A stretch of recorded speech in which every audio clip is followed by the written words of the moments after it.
everyone. We are live. Welcome to the Homeschool Podcast, brought to you by The Great Discovery, your home to learn like worldwide courses. We have translations available in 168 plus, I don't even know what the count is now, languages. So you can learn around the world. Your message can be shared everywhere. And we like to focus here on the Homeschool Podcast on homeschooling and finding the right assistance, help, courses to really give your students, your children, the best education possible. And so I'm joined, as always, by my wonderful co-host, Alex Hitt. Thank you for being here. Yeah. Alex, how excited are we about today? Oh, I'm super excited because we have Meagan Sousa on the podcast today. Is that right, Maggie? Or Megan? I'm sorry. Today we have on Meagan Sousa on the platform today. And she's an amazing tutor. She does SAT prep.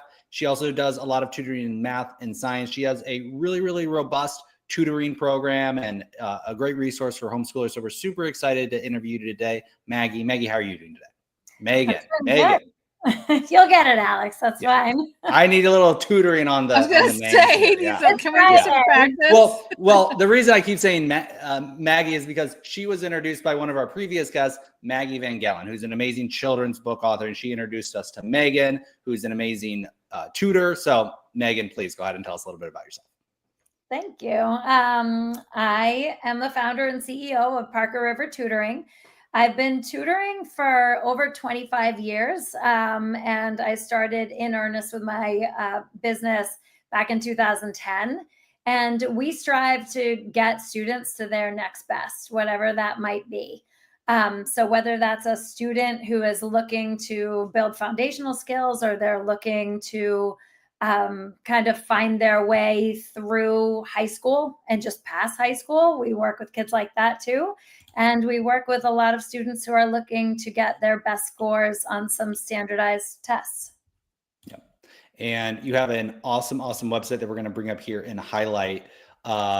Super robust, and there's a ton of information about all your different services. And I do want to highlight some of the services that you provide. So you go to the services tab and you scroll down a little bit. You have tutoring, you have academic coaching, and even some kind of small group coaching. So you really specialize in the math and science tutoring, but could you kind of go over the difference between your kind of tutoring services and then this academic coaching and tell us a little bit more about these? Absolutely. So a lot of parents, when they're calling us and their student might be struggling, they will either be looking for one specific subject. They'll be calling and saying, my student is struggling in pre-calculus and they just need someone to help reinforce topics each week, week in, week out. Or they might be calling and asking for, AP chemistry tutoring. And that is very cut and dried. We know exactly what that student is going to be needing and who we need to pair them up with. Academic coaching is a little bit different. That it goes for parents whose kids might be struggling with executive function skills. They might need a little bit of help with organization and time management. We infuse some study skills during those sessions.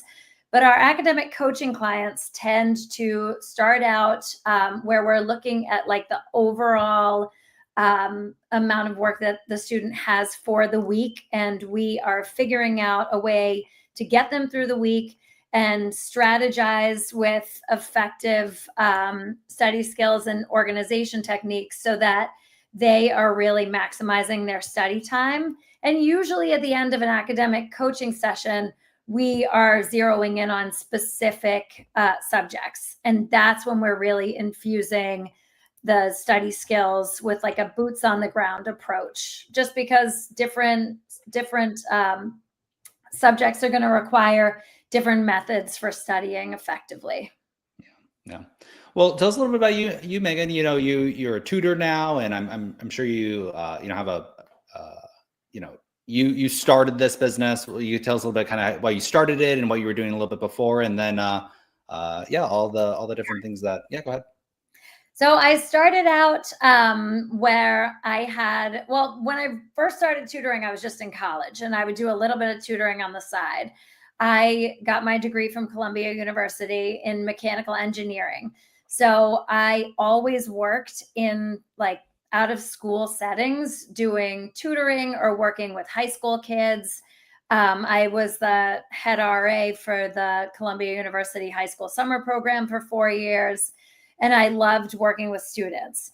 So when I went out and got a big job and I was working in an office, I really missed those connections. So I kept tutoring. People would just hear about me and they would say, "Oh, you went to Columbia. Could you help my student with Algebra 2?" So I would just pick up these little tutoring things here and there. Eventually, I went and kind of jumped full into working with students, and I started working for Girls Incorporated, doing out of school programming as their educational coordinator for middle school programs in Lynn, Massachusetts. And from there, I started having a family of my own. So when I left to have my kids, I was home and I had 3 kids in 4 years. So I was going through that, being a mom to little ones. And eventually they got a little bit older and I wanted a little bit of time for myself. And I decided, why don't I pick up a few clients? The kids can go and be with babysitters, and I can just kind of do the thing I love to do. And from there, it took off as the kids went off to school. I took on more clients. Back in 2019, I started working with other tutors who came in and worked for me. And we were going into people's homes or into libraries to tutor. And the pandemic really changed everything because we all ended up on Zoom.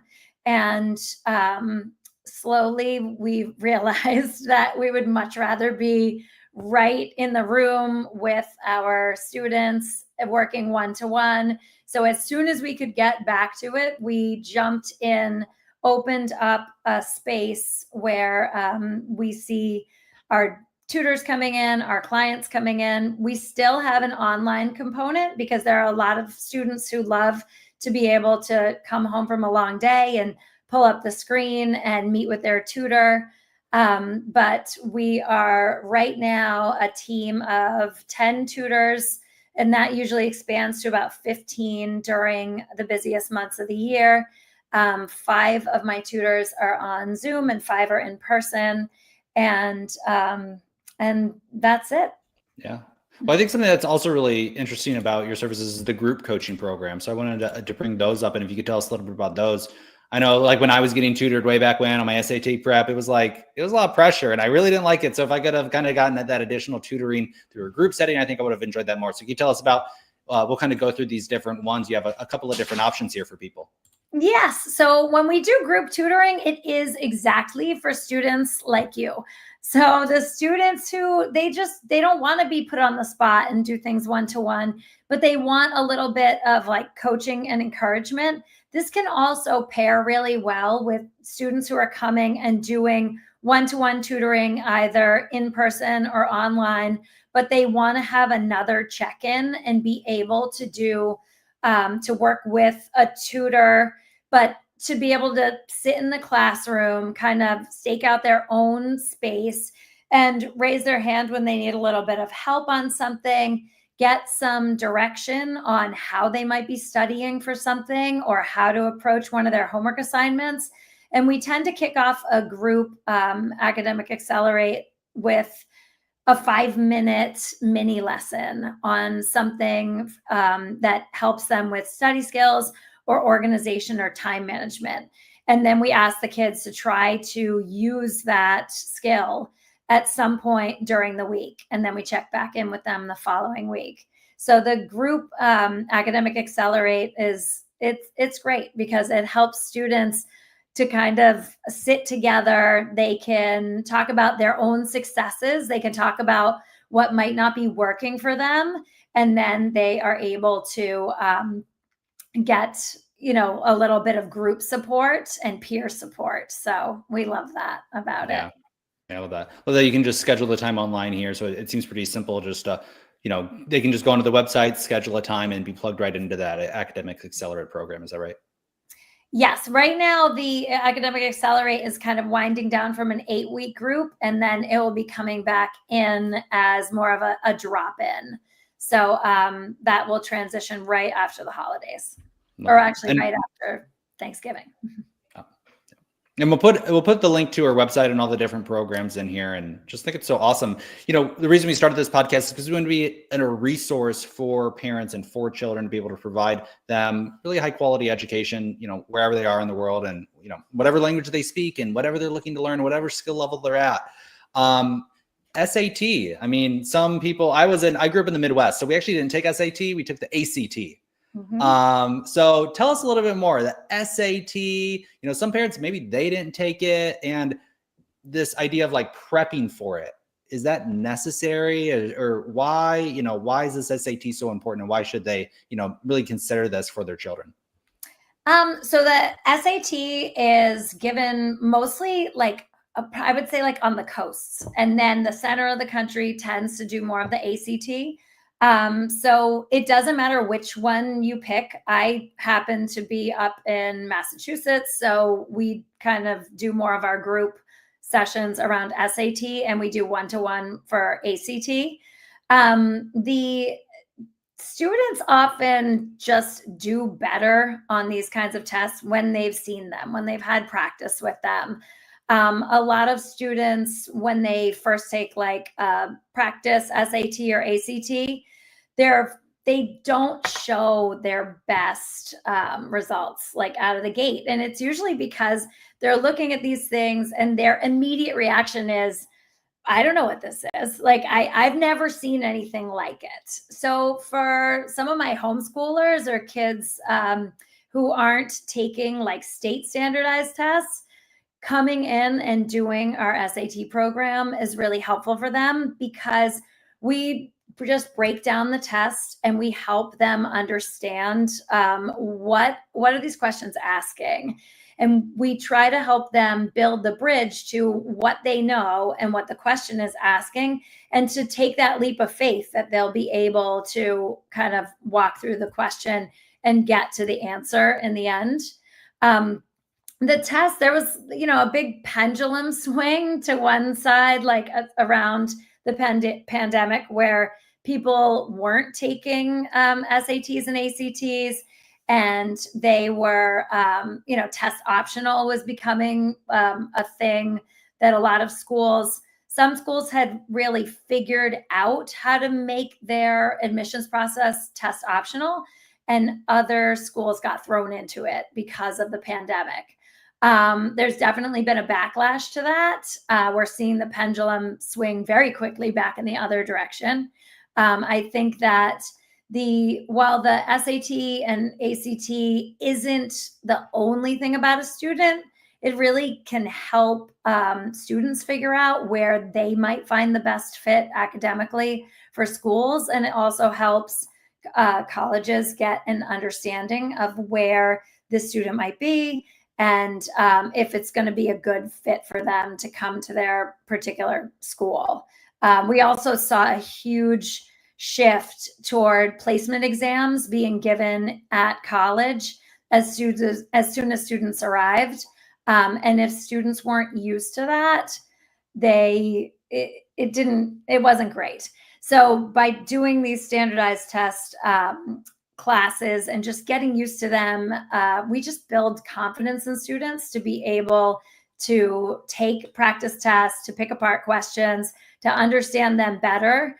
And then they kind of know that their performance really is the best that they're going to give. Not everybody does fantastic with standardized tests. So helping those kids to really figure out what is going to make a big difference for them and to show them in their best light. And then we also do help kids who do fairly well on them, but they're really pushing for those elite, highest level schools. And they want to show, you know, they're looking for perfect scores, basically. Yeah, it's really hard. I mean, I know I went Ivy League, and I know my scores weren't at the top. I think I was maybe a 1460, 1475. I took it a couple times because I think that's what happens. But I think there's something too that's to be said, that just because you are strong in English or strong in math, that the testing on SATs is really, I would say, the whole other category that is critical thinking, right? It's how you go in and how you are reading it, because there are some almost, you kind of say, oh, these are like trick questions, but they want to see your critical thinking skills on how you're, and that really needs you to be prepared for. Would you agree on that? Yeah. Yeah. And I also point out to students, if you are going to go away to college, chances are you're going to go to a school and the kids all around you all came from different districts, different private schools, homeschooling, like all kinds of situations. So the teacher, the professor at the front of the room isn't going to teach the way your teachers have taught you in maybe a single district or maybe in like certain programs that you've done. So being able to be flexible in how you answer questions and approach them is the key with those kinds of tests. And it is critical thinking, especially like on the English side with the comprehension, and then on the math side, being able to pull something you might know from geometry and from algebra and to come out with the answer to a question that maybe you haven't seen questions like it before, but you have all the skills to actually answer it. Yeah, definitely being prepared in that way. I think like I did so much better when I got actual help, like studying for it and had taken it already. Do you see a lot of kids that are coming to you, say, before they've ever taken it, or do you see more that they've taken it and now they're like, okay, I don't like my score, I need help, I gotta get a better score on that? It's a range. So it usually has to do with how prepared they are, or if their siblings went before them, then mom and dad sort of have a better idea of what the timeline is. But it's a whole range. So some kids will come in and they are coming in early before they've taken anything. Maybe they've taken a PSAT, but that's it. And then we work together to get them ready for their first test. And then oftentimes kids who have done the class will then come back after the first test and take a couple of one-to-one sessions to brush up on their specific skills that they are looking to boost. Other students will come in and they will start the test kind of in the springtime and end up taking a test at the halfway point of the class, and then come back and wrap up the class and be able to then work with us to zero in on those skill areas. And then sometimes we get kids who are coming in, especially in the summertime, we'll get students who already took it and now they know the school they want to get into and they know the score they're trying to hit.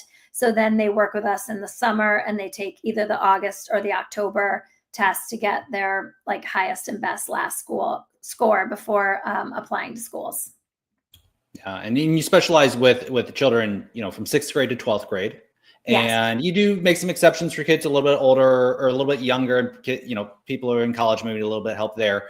But PSAT and SAT, and can you walk us through that? Just be a resource here for people. Sure. These might be things that they don't even know. Where do you look and how do you schedule these, and do they cost money, and how many times can you take it, and when should we start preparing for it if we're like really serious and we want to get into Harvard or our top school? Like, when should we be kind of putting these ducks in a row and maybe reaching out to people like you to get that kind of tutoring and support? That's a really great question, because a lot of families do call just to have that conversation. So students often take the PSAT their sophomore year and then again their junior year. The one that like counts for them, and it doesn't count, like schools aren't seeing it, but they are being considered for scholarships during junior year. The sophomore year, I always advise families, go take the practice sophomore year.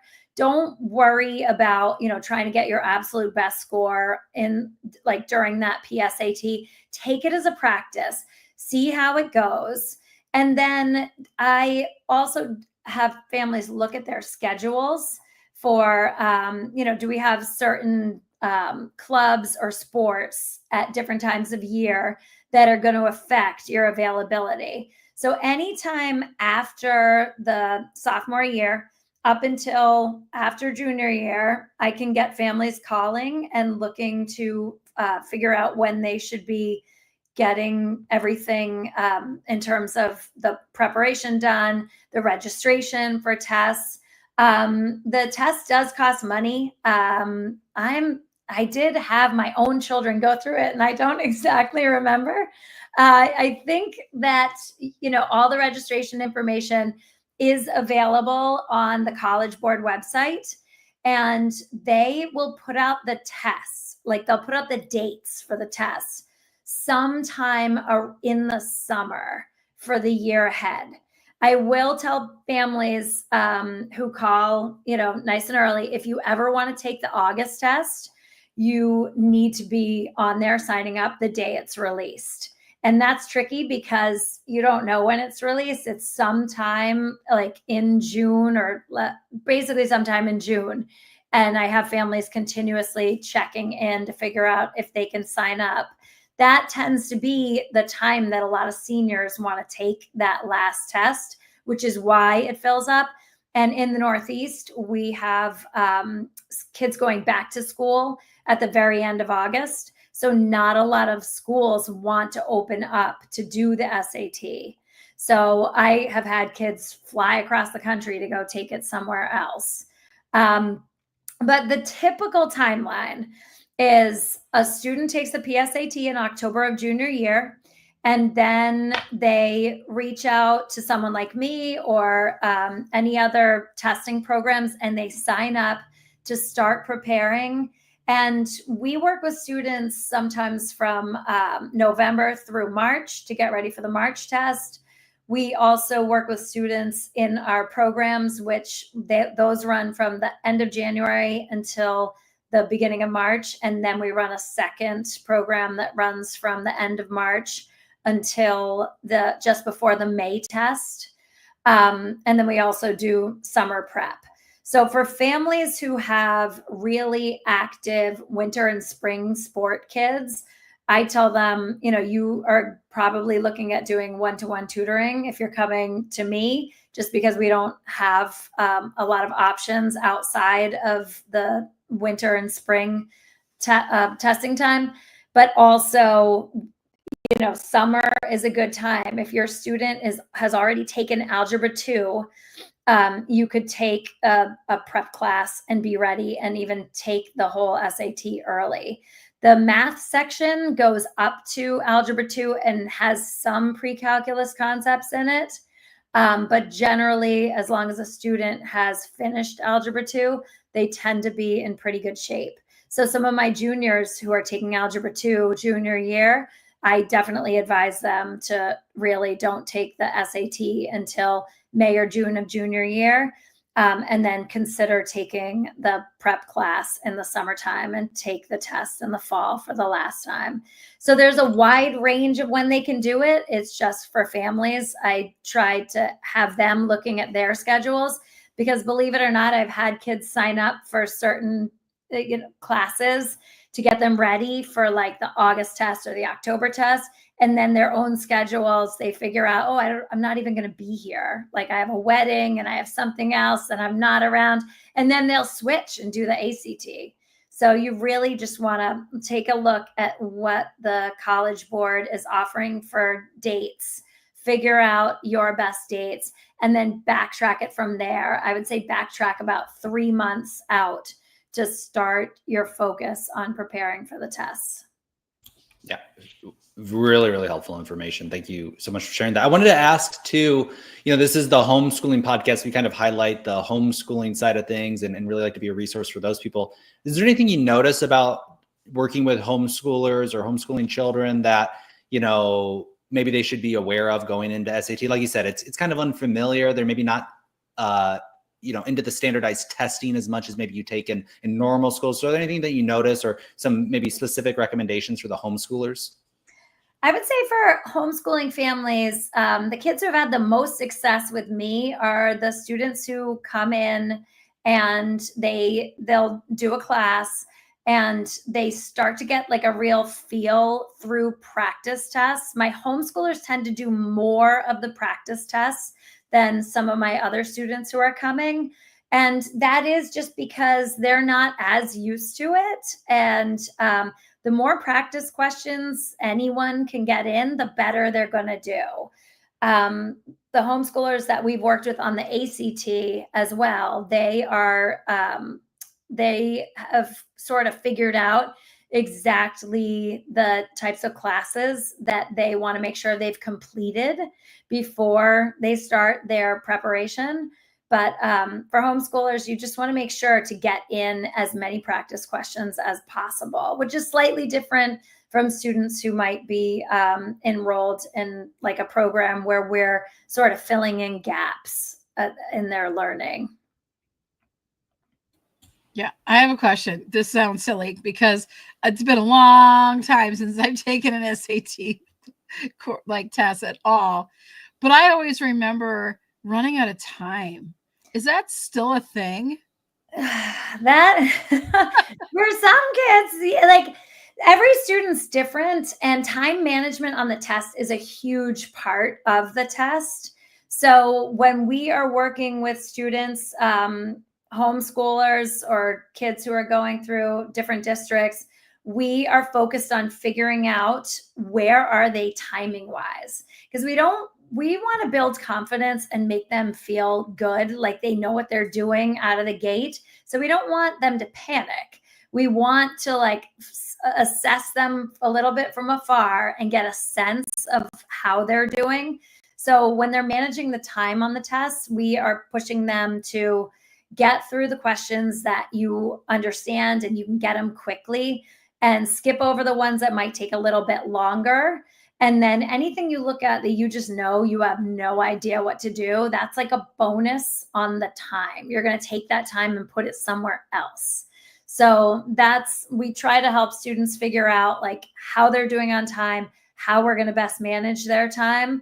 And by doing that, that actually lessens the anxiety of the test, because they have a plan. So they're like stuck on their plan. They're not watching the time tick down. I will say the new test, you can have the timer, like it's digital, the new SAT, and that can be on your screen counting down. And thankfully, you can hide that because I would be freaking out if I was taking it and watching the clock tick. Yeah, because the last 10 minutes, you're not even going to be able to answer anything because you're watching that. Like, I'm running out of time. I'm running out of time. I'm running out of time. And everything just like flew out your head now at this point. Yeah. Wow, that's such good information. That's really so. Are all the SAT, are they all now online on a computer? Is that right? Wow. The SAT, not the ACT, but the ACT made a huge change. And last year was the first year that we saw it. And it's been good. Kids are happy with it. And it had a fairly decent rollout. Like I wasn't hearing a lot of complaints around here anyway. And it's shorter. It's a shorter test. It's not an easier test, but it's a shorter test. Yeah. That's amazing. Yeah. I remember that the time. I'm kind of I'm not a good test taker. I'm a fast test taker. But I remember like some people, they'd be on the question, like one question for 20 minutes. And you're like, you can't get stuck on that one. You got to keep moving on. Exactly. So much amazing and helpful information today, Meagan. Thank you so much for being on. You have a newsletter on your website where I'm sure you kind of update as all these things are coming out. So again, we'll put the website below if you want to sign up for her newsletter to kind of get these updates. But how do people reach out? What's the best pace, to get their questions answered and to learn more about you and what you do and, the right next steps for anybody listening? The best way to get in touch with us is to go to the website and schedule an inquiry call. You'll see right on the main page, like have a call with Meagan, and you can schedule that. If for some reason those times don't work out for you, or you just have more of like a quick question, there's also a contact form, and you can ask any questions that you might have about how we might be able to help out your student. Well, we will be reaching out, when we have all of our SAT questions with the homeschoolers are reaching out to us. We'll definitely be referring them to you, Meagan. But Bree, amazing guest today. We're so happy and thankful to have you on, and thank you for all the advice today. But Bree, why don't you wrap us up and tell people what's next? And so many amazing things happening here in the Great Discovery. So definitely want to tell them a little bit about that. But go ahead, Bree. Oh, you want me to remember them all? I'm still stuck in the SAT, and I'm seeing 2 minutes, Test, 1 minute, yeah, 1 test minute. here. It's Yeah. a test. I'll do some Great Discovery tutoring later with you. Yeah. There we go. That'll be helpful. I do that every day with everybody. It's so much fun. I actually assigned homework to some of the people in my community this week. So that was a lot of fun as well. Hey, we just love having people be part of the Great Discovery because we believe it's a global classroom. And we especially like helping homeschooling parents and educators. And maybe, you're looking for something for your student who goes to public school, but they're just not getting all the curriculum that you think is important and that you want to, increase their knowledge base. That's what we have at the Great Discovery. We are the only platform that actually has a specific login that is just for kids so that their content for them can be right there with them with no distractions and no commercials and all that other stuff. I come from a teaching background. I taught for 20 years. It's really important to me to help students, find the right way to learn. And I think that's something that's like you were saying, Meagan, too, about how they're not getting it. I had that teacher that I just couldn't learn from. Why couldn't I learn from them, but I could learn from someone else? It's finding the way our students learn best. I love that you provide that service.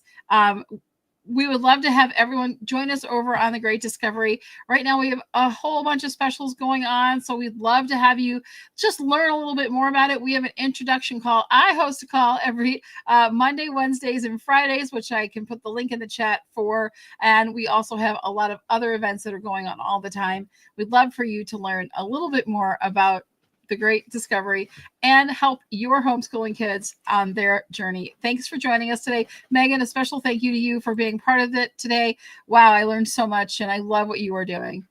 Thanks so much for having me. This was great. You bet. And thank you, Alex, as always. So much fun. We will see everyone next week for the Homeschooling Podcast.